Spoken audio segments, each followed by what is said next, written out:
Good day, everyone. This is JJ with Merit Plumbing in Sarasota, Florida.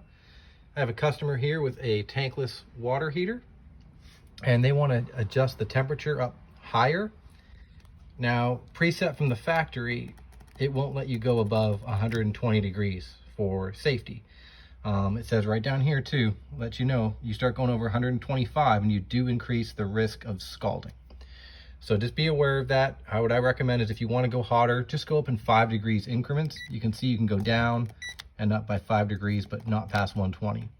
So to get it unlocked, you simply turn off the power button, hold the flow meter alarm button till the temperature starts to flash. And then you can set it where you want. Press the power button again. It will show you your original temperature that you were at, but then now you can increase the temperature. And that's it.